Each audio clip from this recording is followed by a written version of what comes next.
Hello everyone, आज है 9 अप्रैल और आज इस वीडियो में हम बात करने जा रहे हैं जियो फाइनेंशियल सर्विस के बारे में। देखिए 375 के करीब जाने की कोशिश कर रहा है। आज 1 से 1.5% की तेज़ी है। पिछले एक महीने में अगर आप देखो तो साइलेंटली ये मूव करा है। पहले क्या था कि एक झटके में एक बड़ी गिरावट आई, फिर धीरे धीरे बढ़ रहा था, फिर एक दिन वापस एक बड़ी गिरावट आई और उसके बाद अगर आप देखो तो 20 मार्च से लेकर अब तक ये बहुत ही साइलेंटली मूव कर रहा है, लेकिन बड़ा मूव दिखाया है। 335 से 375 पर ये आ चुका है और अब हम कह सकते हैं कि ये अपने ऑल टाइम हाई बना चुका है। ये ऑल टाइम हाई बना चुका। देखो मैंने पहले भी कहा था कि अगर है तो भैया बेचना नहीं है इसको, 2-3 साल तक इसको बेचना नहीं है, रखे रहो। अगर गिरावट भी आएगी तो रिकवरी फौरन लौटती हुई नजर आएगी। बात करेंगे इस कंपनी के बारे में कि कहाँ पर क्या है और जो एनालिस्ट है उनकी क्या कमेंट्री है इसको लेकर।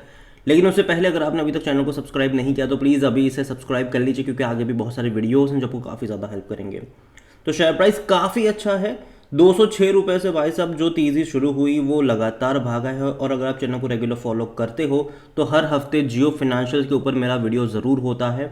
और ये इसीलिए क्योंकि मैं यही चीज़ कहता हूँ कि भैया बेचना मत इसको, बल्कि अगर गिर जाता है तो खरीदारी कर लेना, डरने वाली कोई बात नहीं है। लॉन्ग टर्म में 400 से 450 तक के लेवल आपको यहाँ पर देखने को मिलेंगे और वो तब देखने को मिलेंगे जब यहाँ पर अनाउंसमेंट्स आएगी, न्यूज़ आएगी कि इनको इंश्योरेंस का लाइसेंस मिल गया, इनको म्यूचुअल फंड्स का लाइसेंस मिल गया।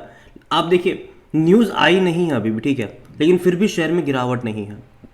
जबकि एक्सपेक्टेड था कि आईपीएल के दौरान शायद ये चीज़ें देखने को मिल जाएगी, लेकिन अभी भी आईपीएल चल रहा है लेकिन अभी भी वो खबरें नहीं आई, लेकिन फिर भी यहाँ पर गिरावट नहीं है, तेज़ी ही तेज़ी है। तो जब खबर आएगी तो ये और बड़ी तेज़ी में तब्दील होता नज़र आ सकता है आपको। और जहाँ तक बात करें इस कंपनी को लेकर तो अच्छी खासी तेज़ी है, 59% की तेज़ी दिखाई है इसने। और जहाँ तक एनालिस्ट की बात है, क्या उनका क्या रवैया है यहाँ पर, तो यहाँ पर अगर आप देखोगे तो जो एनालिस्ट है वो लार्जली जो यहाँ पर सजेस्ट करेगी, जो इमीडिएट सपोर्ट यहाँ पर है वो 350 रुपये के आसपास का है।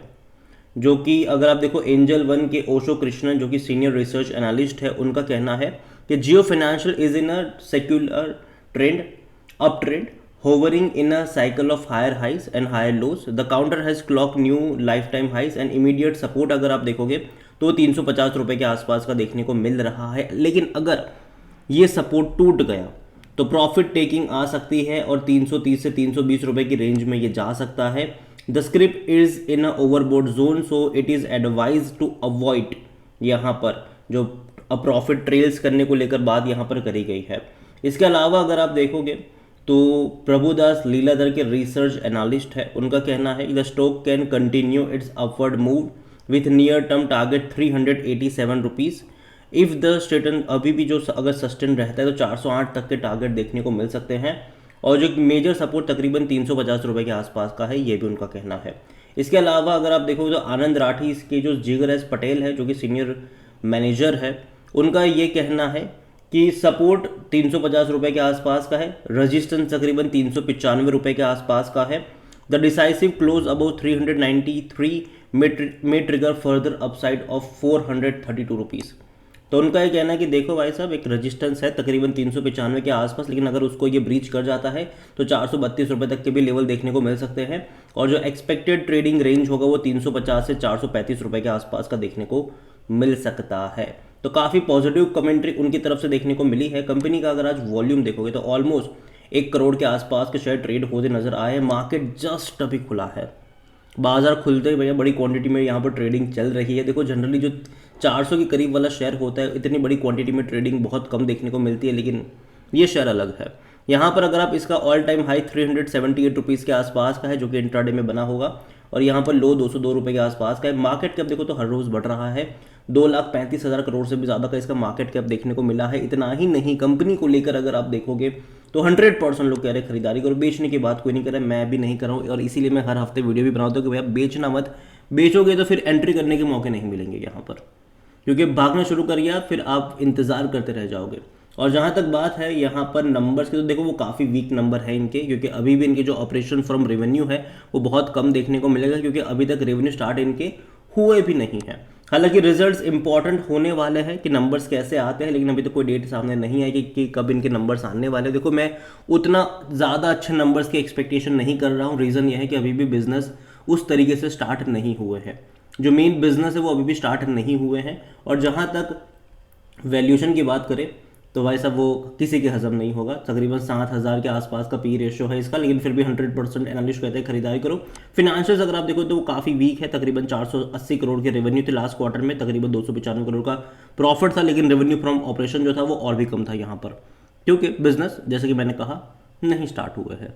अब ये इंश्योरेंस का जो मेन बिजनेस है, लाइसेंस अभी इनको मिला नहीं है। जैसे ही मिलेगा इनकी पूरी टीम तैयार है, सब कुछ बैकेट में तैयार है, इनको टाइम नहीं लगेगा उसको रोल आउट करने में। सेम चीज़ म्यूचुअल फंड को लेकर है। ब्लैक रॉक जैसी बड़ी कंपनी के साथ इन्होंने टाई अप करा हुआ है, टीम तैयार है, सब कुछ तैयार है। जैसे ही लाइसेंस मिलेगा टाइम नहीं लगेगा इनको रोल आउट करने में, और ये बहुत बड़े पैमाने पर होने वाला है। आप खुद सोचो कि जियो की खुद की वर्कफोर्स इतनी ज़्यादा है कि अगर वही लोग इसको अप्लाई करेंगे, सब्सक्राइब करेंगे, तो कहीं ना कहीं और बड़े पैमाने पर आपको रेवेन्यू देखने को मिलेगा। अगर जियो के एम्प्लॉयज़ ही जियो से ही इंश्योरेंस खरीदेंगे तो आप समझ रहे हो कि कहाँ पर जाएगा ये शुरुआती दौर में ही इनका रेवेन्यू। सेम चीज़ म्यूचुअल फंड्स को लेकर वगैरह अगर आप देखोगे वहाँ पर, सेम चीज़ अगर आप इनके यूपीआई वगैरह को अगर हम देखने की कोशिश करें, सेम चीज़ इनका जो क्रेडिट कार्ड बिजनेस लॉन्च करने का प्लान है इनका एसबीआई के साथ मिलकर, जियो के एम्प्लॉय से अगर उसको खरीदारी मतलब उसको मतलब उस कार्ड को खरीदे तो बहुत बड़े पैमाने पर है ये डिस्ट्रप्शन, बहुत बड़े पैमाने पर होगा। विजन काफ़ी बड़ा है इनका, और ये पूरा एक इकोसिस्टम तैयार कर रहे हैं। क्या आपको खरीदारी करनी है? हमारे पास आइए। हमारा जो रिलायंस स्मार्ट है, हमारा ही खुद का रिलायंस रिटेल है, हमारा अगर कपड़े खरीदने आजियो है, यहाँ पर सब कुछ है, ठीक है, सब कुछ है इनका। पैसा चाहिए, ठीक है भाई साहब, हमारे वहीं से आइए।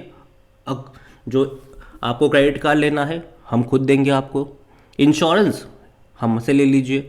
तो बहुत सारी चीज़ें हैं यहाँ पर, बहुत सारे बिजनेस है, और ये तो शुरुआत है, आगे और बिजनेस यहाँ पर जुड़ते चले जाएंगे। यहाँ पर अगर हम बात करें जाए शेयर होल्डिंग को लेकर, तो प्रमोटर की होल्डिंग 47.12% है, और लिस्टिंग से लेकर अब तक प्रमोटर 8 करोड़ से भी ज़्यादा के शेयर्स यहाँ पर खरीद चुके हैं। लेकिन उसके सामने इंस्टीट्यूशन ने भर भर के बिकवाली करी है, चाहे वो म्यूचुअल फंड हो, डोमेस्टिक हो या फिर एफआईएस हो। लेकिन देखा जाए तो उन्हीं का नुकसान हुआ है, क्योंकि ऑल टाइम हाई पर शेयर बैठा हुआ है। रिटेल वालों का फायदा अच्छा खासा हुआ है, यहाँ पर गिरावट नहीं है, ये बहुत अच्छी बात है। और मुझे लगता है कि आगे भी गिरावट में एक्सपेक्ट यहाँ पर नहीं कर रहा हूँ, कोई मेजर डिक्लाइन में एक्सपेक्ट नहीं कर रहा हूँ। अगर आता भी है, जैसे कि बीच में एक दिन एक बहुत बड़ी गिरावट हमें देखने को मिली थी, जैसे कि यहाँ पर आप देखो एक ही दिन में 360 से ये 328 पे आ गया था। अगर ऐसा मेजर डिक्लाइन आता भी है तो अगले दिन रिकवरी भी लौट आएगी, ये मेरा मानना है, क्योंकि यहाँ पर खबरों का बाजार फ्यूचर में गर्म होने वाला है। कई सारे बिजनेस की कर रही है कंपनी, उसको लेकर कई सारी अपडेट्स भी आएगी, चाहे म्यूचुअल फंड्स को लेकर हो, इंश्योरेंस को लेकर हो, चाहे इनके क्रेडिट कार्ड बिजनेस को लेकर हो, चाहे इनके ब्रोकिंग बिजनेस को लेकर भी अपडेट बीच बीच में आती रहती है, या फिर आने वाले टाइम में ये कोई किसी और बड़े बिजनेस में इन्वेस्ट करे या कोई और नया बिजनेस स्टार्ट करे तो ये होगा। क्योंकि इन्होंने जो आरबीआई से जो इन्होंने लिया है कि भैया जो स्टेटस लिया है वो एनबीएफसी का नहीं लिया है, वो सीआईसी वाला है कि भैया हमें कोई एनबीएफसी कंपनी नहीं, हम एक इन्वेस्टमेंट कंपनी है। तो याद रखिएगा, कंपनी के लिए ऑप्शन बहुत ज़्यादा खुल जाते हैं इसके चलते, और मैं उम्मीद करता हूँ कि चीज़ें बेहतर हो। और यही मैं कहूँगा कि नज़र रखिए इस कंपनी के ऊपर। अवॉइड करने वाली कंपनी तो ये बिल्कुल भी नहीं है, ये मेरा मानना है, बाकी मर्जी आपकी है। अगेन कोई बाय सेल रिकमेंडेशन नहीं है, ये वीडियो को यहीं पे एंड करता हूँ। पसंद आया हो तो लाइक करें, शेयर करें, चैनल अगर पहली बार है तो प्लीज़ सब्सक्राइब करें। और जियो फाइनेंशियल सर्विस के बारे में आप क्या सोच रहे हैं वो भी आप मुझे कमेंट में लिख के बता सकते हैं। Thank you.